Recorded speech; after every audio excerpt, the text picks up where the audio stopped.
Assalamualaikum warahmatullahi wabarakatuh.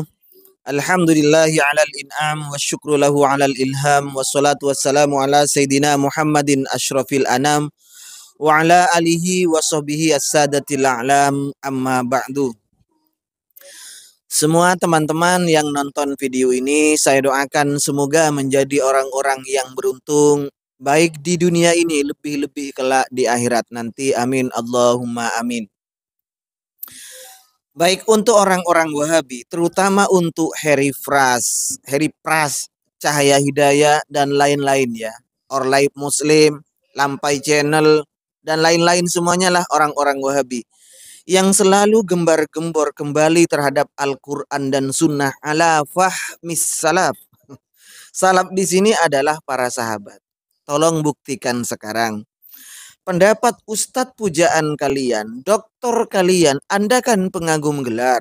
Kalau sudah belajar di Madinah menurut Anda itu adalah benar. Nah sekarang buktikan. Buktikan dalil Al-Quran dan hadisnya. Al-Quran dan hadisnya tolong dibuktikan pernyataan Ustadz ini. Terutama untuk Heri Pras DKK-nya ya. Silahkan buktikan, saya ingin tahu dalil yang disampaikan oleh Pak Ustadz pujaanmu ini, dokter pujaanmu ini. Ada 3 yang akan saya komentari. Silakan jangan banyak-banyak. 3 saja dalil Al-Quran, dalil hadisnya tentang 3 pernyataan dari Ustadz pujaan kalian ini ya. Ini sudah dokter. Oke, kita mulai dari yang pertama. Yang saya minta adalah dalil Al-Quran dan hadisnya. Bukankah selama ini Anda itu adalah gembar-gembor kembali ke Al-Quran dan As-Sunnah ala fahmi salaf. Oke, kita mulai. Apakah mobil truk buat usaha? Nah, ada zakatnya? Saya tahu iya. Tapi dia zakat di tahun pertama. Dia zakati di tahun pertama. Gitu.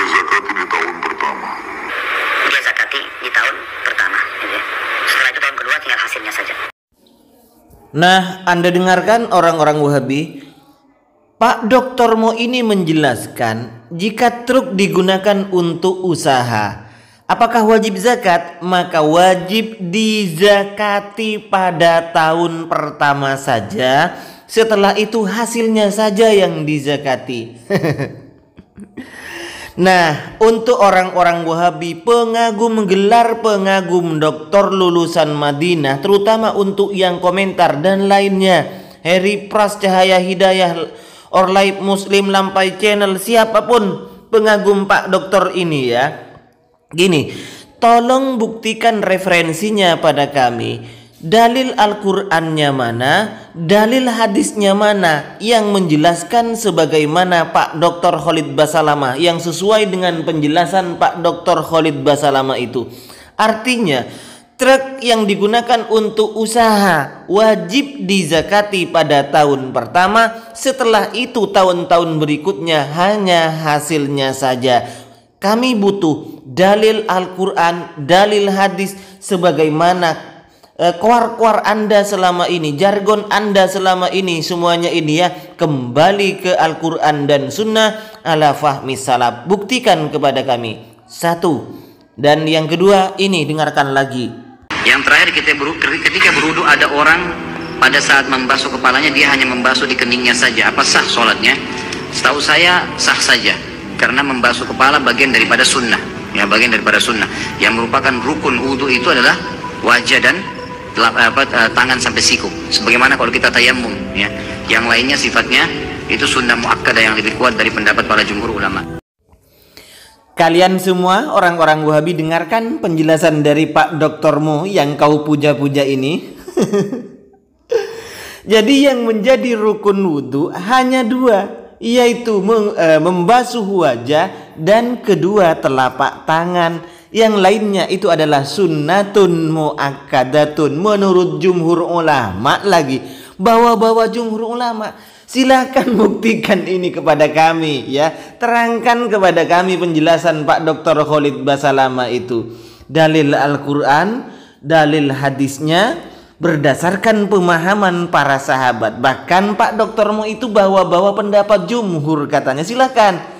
Di mana penjelasan Pak Doktormu ini yang menjelaskan bahwa rukun wudu hanya 2 sebagaimana tayamum, yang lainnya itu adalah sunnah muakkadah saja? Aduh, Pak Dokter. Oke, kita lanjut dulu. Ini Otomatis kalau dia bertaring, ya kan gitu, yang haram dimakan dagingnya berarti kotorannya najis. Najis secara hissi. Najis benar-benar membatalin wudhu. Apabila dalam perjalanan ke masjid kita menginjak najis, kotoran anjing, apakah wudhu kita batal atau hanya cukup membersihkan dengan air saja? Batal. Kecuali hewan yang halal dimakan dagingnya, seperti ayam, kambing, itu baru cukup dicuci saja. Tapi kalau hewan anjing, ini hewan yang sudah haram dimakan, maka sudah najis ini. Nah, yang ketiga ini jelaskan di depan bahwa batal wudhu seseorang ketika menginjak kotoran binatang atau kotoran manusia, karena manusia juga tidak bisa dimakan dagingnya. Kotoran hewan, kencing hewan yang tidak bisa dimakan dagingnya ketika diinjak oleh orang yang punya wudhu, maka otomatis wudhunya adalah batal karena ini adalah najis hissi. Nah, untuk kalian pengagum gelar, terutama yang komentar ini ya, ini kan sudah doktor, masa dalam hal wudhu saja seperti ini? Masa ndak paham doktermu itu? Kalau memang doktermu ini salah, mana klarifikasi dari doktermu bahwa dia minta maaf? Apa yang saya sampaikan adalah salah? Ada klarifikasinya? Tidak kan? Nah, sekarang kalian pengagum gelar ini ya, pengagum gelar doktor, pengagum gelar Pak Khalid Basalamah ini, silahkan datangkan dalil Al-Quran, dalil hadisnya. Dari 3 masalah yang disampaikan oleh Pak Khalid Basalamah, Pak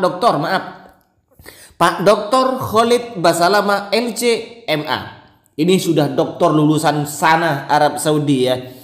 Saya minta referensi dalilnya, sebagaimana gaung Anda selama ini, jargon Anda selama ini kembali terhadap Al-Quran dan Sunnah ala fahmis salaf, yakni fahmis sahabah. Buktikan kepada kami dalil Al-Qurannya, dalil Sunnahnya, pendapat sahabat yang menjelaskan sebagaimana pendapat Pak Khalid Basalamah 3 masalah ini ya. Untuk orang-orang Wahabi pengagum gelar, buktikan kepada kami. Jangan hanya membanggakan, oh itu sudah doktor lulusan Madinah.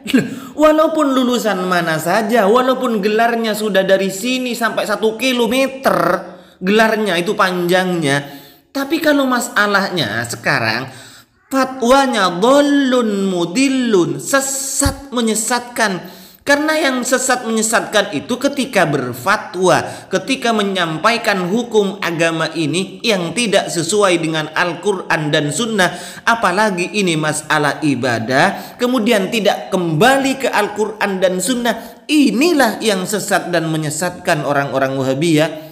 Ini sesat menyesatkan. Ayo buktikan kepada kami, eta terangkanlah penjelasan doktermu itu.